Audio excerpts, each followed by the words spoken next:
আসসালামু আলাইকুম গাইস। তো বাসা থেকে বের হলাম, তো যাব লক্ষণগোলা নবীগঞ্জ। তো কি কারণে যাব সেটা ওখানে গিয়ে আপনাদের জানাবো। চলেন আমাদের সাথে আমরা লক্ষণগোলা যাই। সাথে আছে আমার বন্ধু মুক্তার। তো আমরা দুই বন্ধু আজকে চলে যাব এখন নবীগঞ্জ লক্ষণগোলা। চলুন। এই মুহূর্তে আমরা চলে আসলাম চাষারায়। আমরা এখন যাব নবীগঞ্জ ফেরিঘাট। আমাদের সাথেই থাকুন, দেখা হবে নবীগঞ্জ ফেরিঘাট।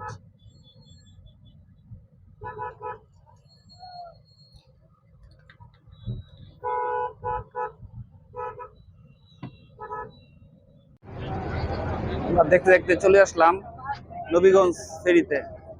আমরা ফেরি পার হচ্ছি।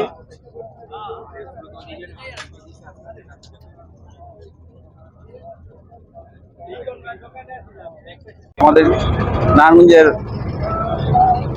প্রাণপ্রিয় শীতলক্ষা নদী আপনারা সবাই দেখতে পাচ্ছেন।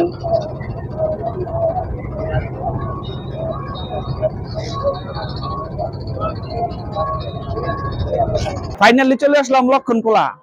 তো আসুন আমরা কি কারণে আসছি আপনাদের দেখাই। আমরা এখন খাবো কচি তালের বিচির জুস। মানে এই গরমের মধ্যে তৃষ্ণা মিটানোর জন্য চলে আসলাম লক্ষণখোলা নবীগঞ্জ। তো আসেন আমরা দেখি আমাদের এই দোকান থেকে কি কি কচি তালের জুস কিভাবে তৈরি করে আপনাদের রেসিপিটা দেখায়। আসেন আমরাও খাবো, সাথে রিভিউটা খাওয়ার পরে আপনাদের জানাবো। আসসালামু আলাইকুম। ওয়ালাইকুম সালাম। কাকা কেমন আছেন? আলহামদুলিল্লাহ। তো আপনার নামটা যদি একটু বলতেন কাকা। আমার নাম রুহুল আমিন। রুহুল আমিন। তো কাকা এখানে আপনি কি বিক্রি করেন, কিভাবে কি করেন যদি আমাদের একটু বলতেন, তো আমাদের ভিউয়ার্সরা যদি দেখা আপনার এখানে সুস্বাদু এই তালের কচি তালের যে আপনারা শরবত কিংবা লাচ্ছি জুস বিক্রি করেন। তো আমি তালের শাঁসে শরবত বিক্রি করি। এই যে এইগুলো আমার তাল কিনা, আর এই যে নিচে আমি প্রসেস করে রাখছি, এটা আস্তে আস্তে চুলামো, সাদা করবো। একেবারে নিচে পড়ে গেছে তো এগুলা, এই যে এইভাবে আমি চুলায় রাখি, সাদা করি।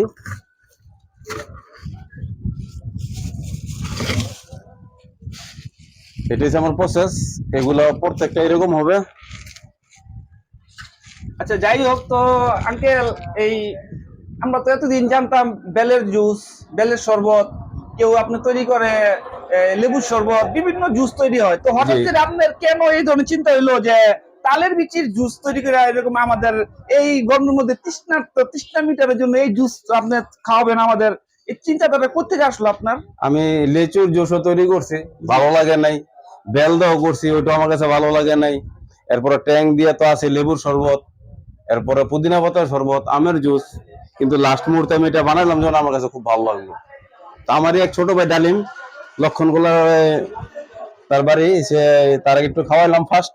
খাওয়ার পরে সে বললো যে না এটা খুব ভালো। তা আমার কাছে এটা খুব ভালো লাগার পর থেকে এটা আমি তৈরি করলাম।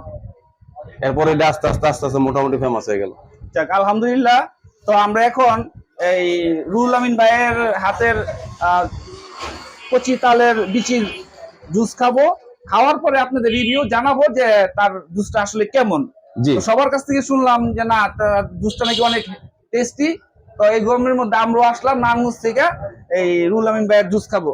তো আমরা খেয়ে আপনাদের সবাইকে রিভিউটা জানাবো যে কেমন হয়, আসলে খেতে কেমন। তো রুহুল আমিন ভাই, তো এই ব্লগ তো অনেকেই দেখবে, তো দেখার পরে আপনার কিভাবে আসতে হবে, যদি নারায়ণগঞ্জ থেকে কেউ আসে কিংবা ঢাকা থেকে হয়তো অনেকে যদি আসে, তো কিভাবে আপনি এখানে আসতে হবে যদি একটু অ্যাড্রেসটা বলে দিতেন তাহলে হয়তো ভালো হতো। নবীগঞ্জ গুদারা ঘাট পার হয়ে দক্ষিণ লক্ষণখোলা প্রাইমারি স্কুল সংলগ্ন 4তলা বিল্ডিং এর নিচতলা, লাল বিল্ডিং এর নিচতলায় আমি থাকি। আর আমাকে সবসময় পাইবো বিকাল 4টা হইতে রাত 11টা পর্যন্ত। রুহুল আমিন ভাই, জি, এই মোবাইল নাম্বারটা যদি একটু আস্তে আস্তে বলবেন যেন সবাই শুনতে পারে, একটু আস্তে আস্তে বলেন।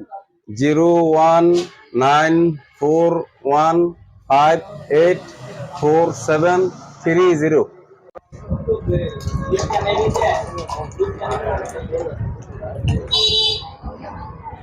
আচ্ছা তো আমরা তো অনেক কিছু জানলাম, তো এখন আমরা জানতে চাচ্ছি আপনার এখান থেকে মানে কিভাবে এই গ্লাস কিংবা বোতলে লিটার হিসাবে কিভাবে বিক্রি করেন, বিক্রি প্রক্রিয়াটা যদি একটু বলতেন।